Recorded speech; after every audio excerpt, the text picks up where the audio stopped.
घर के मंदिर में कौन सी ऐसी वस्तु है जिसको रखने से व्यक्ति जो है कंगाल होने लगता है, या जीवन में कर्ज बढ़ने लगता है, या परिवार में अशांति बनी रहती है। साथ ही साथ हमारे भारतीय संस्कृति के अनुसार पूजन पाठ तो हम बहुत करते हैं, लेकिन उसका उचित फल नहीं मिल पाता है, जिसके कारण मन अशांत रहता है। कई बार दान उपदान खूब करते हैं, अनेक प्रकार के घर में होम आदि कराते हैं, यज्ञ आदि कराते हैं, फिर भी उसका उचित फल नहीं मिल पाता है।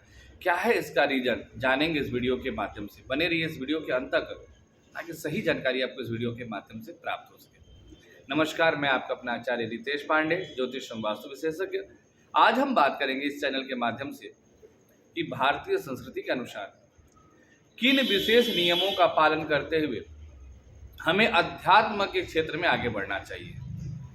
क्योंकि आप सभी को पता है, जब भी हम कोई कार्य करते हैं, थोड़ी सी चूक हमारे पूरे कार्य को विफल कर देता है, हमारी योजना को विफल कर देता है।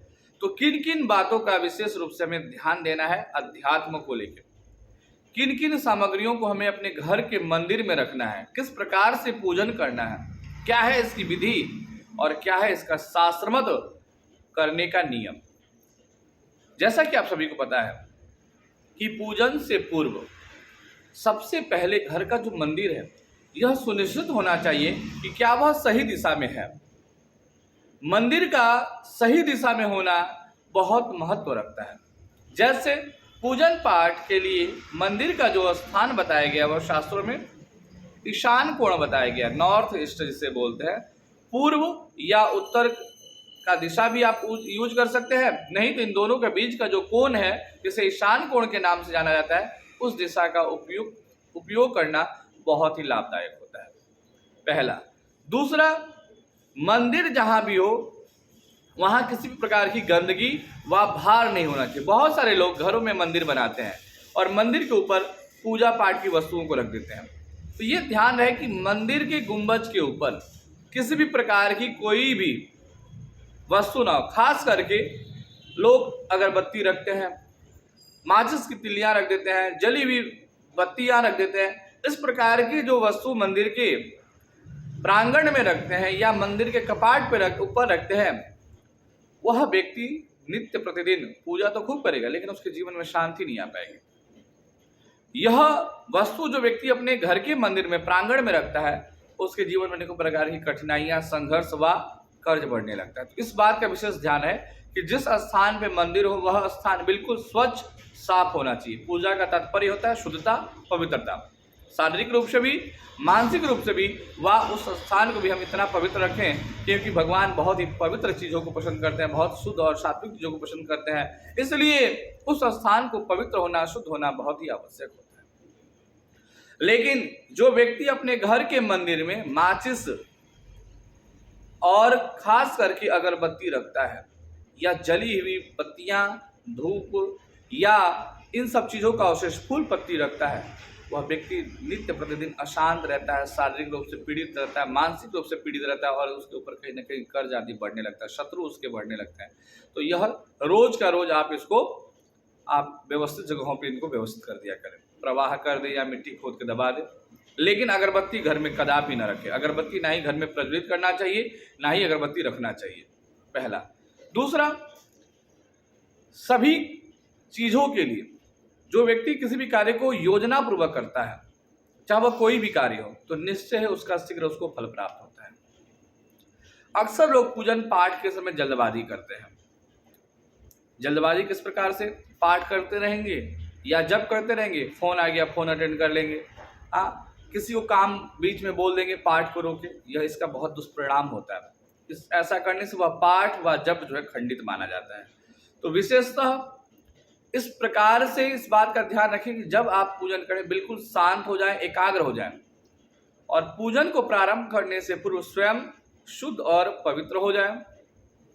शुद्ध आसन पे बैठे, हो सके तो पूजन के मंदिर में, या अगर आप मंदिर में भी पूजन करने जाते हैं तो उन्हीं आसन पे या कुशा के आसन पे बैठ के भगवान की पूजन करें। और सबसे महत्वपूर्ण बात है, पूजन प्रारंभ करने से पूर्व भगवान के दाहिने तरफ घी का जोत जलाएं और जोत के नीचे चावल हो या गेहूं का दाना हो, उसके ऊपर ही जोत को प्रज्वलित करें। दूसरा, मिट्टी के जोत को आप एक बार यूज करें। बहुत सारे लोग मिट्टी के जोत को आज यूज किए, फिर उसको अगले दिन साफ करके अगले दिन उसे ही उपयोग करने लगते हैं। ऐसा कदापि नहीं करें। ऐसा करने से भी घर में दरिद्रता बढ़ती है, कर्ज बढ़ता है। तो मिट्टी का पात्र एक बार ही यूज होता है, एक बार से दोबारा उसे यूज नहीं करना चाहिए। उसे प्रवाह कर देना चाहिए, जल भूमि विसर्जन कर देना, भूमि में दबा देना चाहिए। इसके पश्चात जोत प्रज्वलित करने के बाद से सबसे पहले भगवान को स्नान कराएं। अगर आप धातु की प्रतिमा रखे हैं तो उन्हें जल से स्नान करें। अगर आप फोटो रखे हैं, प्रतिमा रखे हैं, तो सूती कपड़े से उनको अच्छे से पोंछ दे, गीला करके गंगा जल आदि से, शुद्ध जल से। फिर उन प्रतिमाओं को वस्त्र के स्वरूप में कलावा अर्पण करें। उन्हें रोली और अक्षत का तिलक करें। शुद्ध ताजा पुष्प चढ़ाएं। पुष्प का तात्पर्य होता है जो व्यक्ति खिला हुआ फूल भगवान को अर्पण करता है उसके जीवन में सदैव जो है खिलखिलाहट बनी रहती है, खुशियाँ बनी रहती है। और जिस प्रकार से पुष्प सुगठित रहता है, एकत्रित रहता है, उस प्रकार से उनका परिवार भी संगठित और एकत्रित बना रहता है।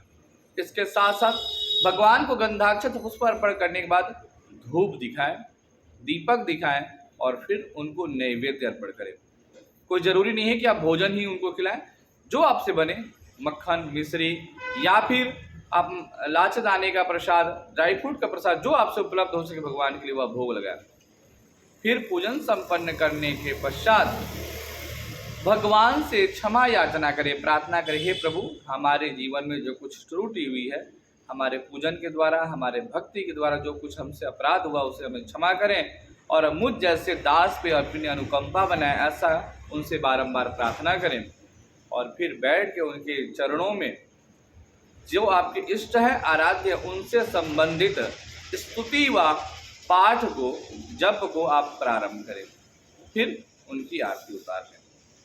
घर के मंदिर में व्यक्ति को नित्य कपूर का आरती अवश्य करना चाहिए और हो सके तो कपूर के आरती के समय 2 लौंग कली वाली और 2 इलायची या 5 लौंग और 5 इलायची अवश्य जो है रख के उससे आरती उतारें और उस आरती को पूरे घर में घुमाएं और उस आरती को घर के प्रत्येक सदस्य को बोले आरती, उस कपूर की आरती को लेने के लिए।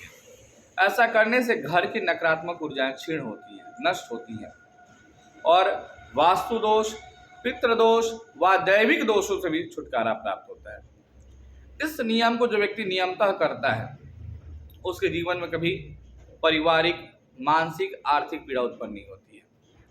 इसके साथ साथ जो व्यक्ति घर के मंदिर में अपने इष्ट व आराध्य को सप्ताह व 15 दिन में विशेष अर्चन करता है, जैसे आपके इष्ट हनुमान जी हैं तो उनके निमित्त पूर्णिमा के दिन सहस्त्रार्चन करें। उनके 1008 नामों से, किसी भी वस्तु से, तुलसी पत्र से, लाचदाने से, मखाने से, मूंगफली के दाने से, जो आपसे उपलब्ध हो सके उस वस्तु से उनका एक एक नाम उच्चारण करके वह अर्पण करें। शिव जी आपके आराध्य हैं, शिव जी को प्रसन्न करने के लिए बिल्वपत्र से, दतूरे से, भांग से सहस्त्रार्चन करें या किसी खाने वाले चीज से उनका सहस्त्रार्चन करें। माता रानी आपके अगर आराध्य हैं तो अड़हुल के फूल से या गेंदे के पुष्प से या द्रव्य से या किसी प्रकार के अन्न आदि से उनका जो है सहस्त्रार्चन करें। तो इस प्रकार से जो व्यक्ति अपने इष्ट का या आराध्य का सप्ताह, 15 दिन या महीने में एक दिन सहस्त्रार्चन करता है तो उसके जीवन के बड़े से बड़े संकट, बड़े से बड़े कष्ट जो है धीरे धीरे दूर होने लगता है और वह पूरा परिवार समृद्धवान होने लगता है, सुगठित होने लगता है, संगठित होने लगता है। उनके परिवार में एकता व प्रेम का जो है रसधार बहने लगता है।